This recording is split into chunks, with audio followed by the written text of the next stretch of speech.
Hey there. Ready for another deep dive? Today, we're going to get into something pretty cool.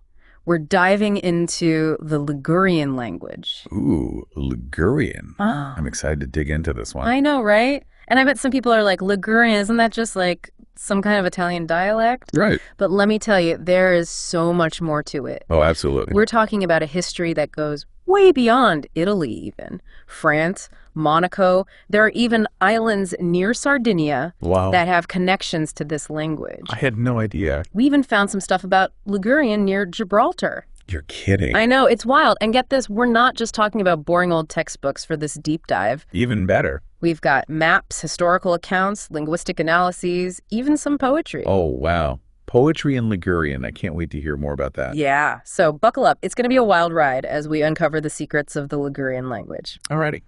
So one of the first things that really jumped out at me is like this whole debate. Is Ligurian its own language or is it just a dialect? Like, apparently the Italian government officially calls it a dialect, which seems a little weird to me, to be honest. What's the deal with that?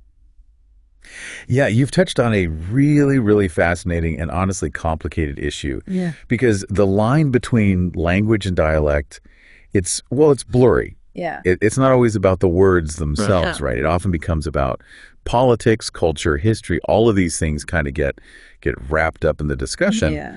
And Ligurian, with its long history, it's really unique linguistic features. We'll talk about that later. Okay. It often gets caught in the middle of this whole debate. So even with like poems and literature going back to the 13th century, it's still considered a dialect by some people. That just seems wrong. Yeah, it's definitely a complex issue. And it's not just about the words themselves, but also about how language is perceived and used within a society. And speaking of things that seem wrong, I was reading that Ligurian is actually seeing a decline in the number of speakers, which is a real bummer. It is. Like a lot of regional languages, Ligurian is facing an uphill battle. Fewer people are using it day to day. Yeah. But, and this is where it gets interesting, Ligurian's decline seems to be slower compared to some other regional Italian languages. Really? Yeah. And our research suggested maybe a couple of reasons why that might be. Okay. It could be because of Ligurian's history, you know. It was the language of power in Genoa for a really long time. Right. Or, this is kind of a wild thought, maybe it's because its decline actually started earlier than some other languages. So it's kind of leveled out. What do you think? That's a tough one. It's probably a little bit of both, you know? Yeah, I'd agree with that. Like a perfect storm of factors. And you know what? This whole thing about decline and leveling out, it reminds me of something. But you know what? We'll save that for later. I don't want to get too off track. Okay. So let's shift gears a little bit and talk about where people actually speak Ligurian. And spoiler alert, it's not just Italy. Our research turned up a bunch of places. Parts of France, Monaco, even islands off the coast of Sardinia. Would you believe it? Wow. How did it get so spread out? It's like a linguistic puzzle, isn't it? Yeah. Little pieces are sprinkled all over the map. Right. And it all comes back to Genoa and its history as this major maritime power. Makes sense. Think of it this way. You know, as those Genoese merchants sailed the seas, their language kind of sailed with them. Right. Leaving these little linguistic breadcrumbs everywhere they went. Huh. Take those islands in Sardinia that you mentioned, for example. Okay. Carloforte and Calasetta. Yeah. Imagine, centuries ago, Ligurian takes root on these islands, and guess what? They still speak it there today.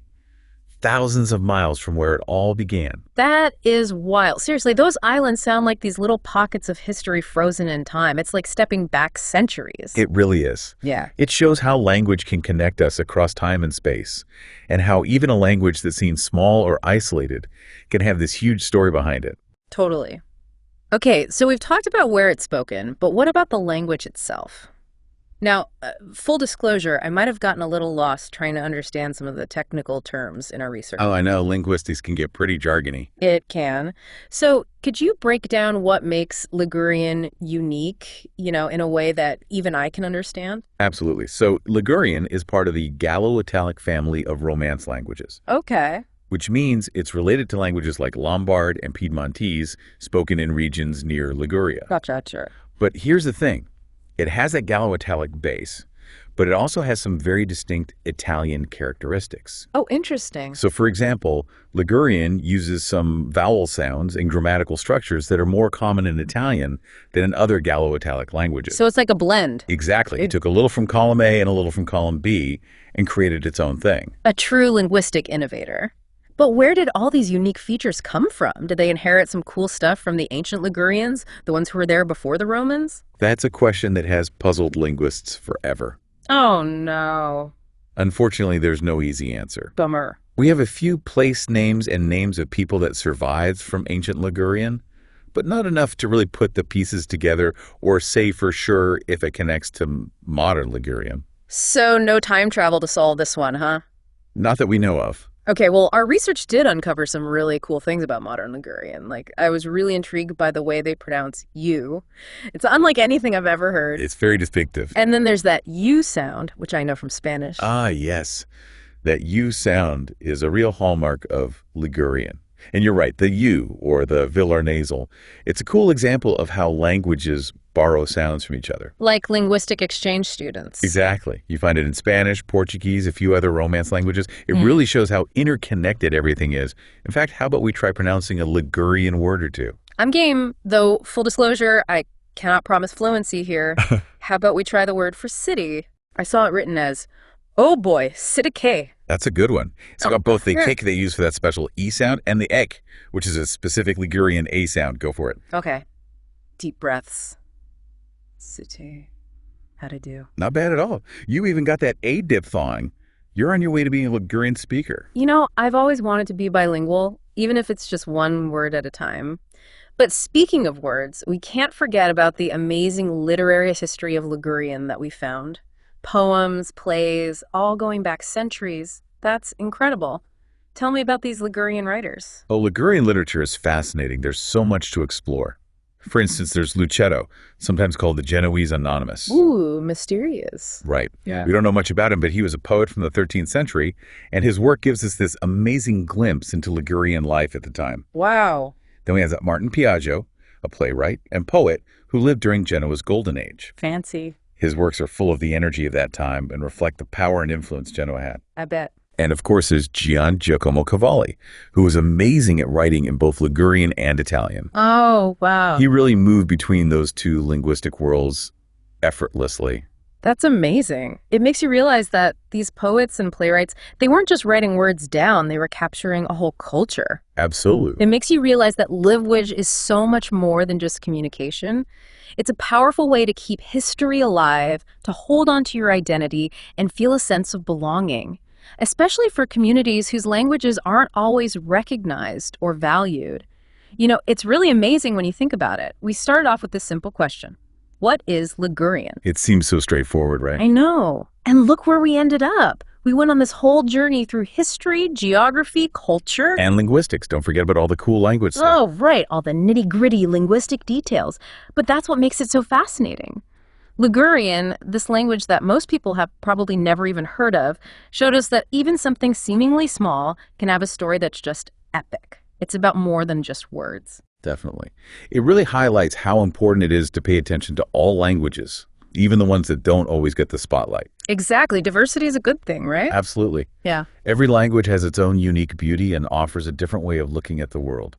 Okay, so say someone is listening to us right now and they're thinking, okay, this Ligurian stuff is pretty cool and all, but like, why should I care? What's the takeaway? What would you tell them? Ooh, that's a good question. I think Ligurian reminds us that languages are more than just tools for communication. They're like treasures, full of history, culture, and unique ways of seeing the world. Every time a language fades away, we lose a little bit of that. Yeah, it's like losing a whole way of understanding the world, right? Exactly. It's like losing a piece of history, a connection to the past, even a different way of thinking and expressing ourselves. And in a world where, like, a handful of languages are super dominant, it's even more important to pay attention to these smaller languages, these hidden gems. Right. And not just to pay attention, but to support efforts to protect and revitalize them. Totally. Whether it's learning a few phrases, supporting organizations, or just telling more people about them. Exactly. Every little bit helps. This deep dive really has made me want to keep exploring the world of languages. Me too. There's always something new to discover. Always another adventure waiting. Exactly. So there you have it. We dove into the depths of Ligurian, this language with a rich history, unique features, and a story that spans continents. It just goes to show that language is powerful. It really does. And for anyone listening, what linguistic adventures await you? What hidden treasures are out there just waiting to be discovered? Keep those ears open and those minds curious because you never know what you might find. Until next time on The Deep Dive.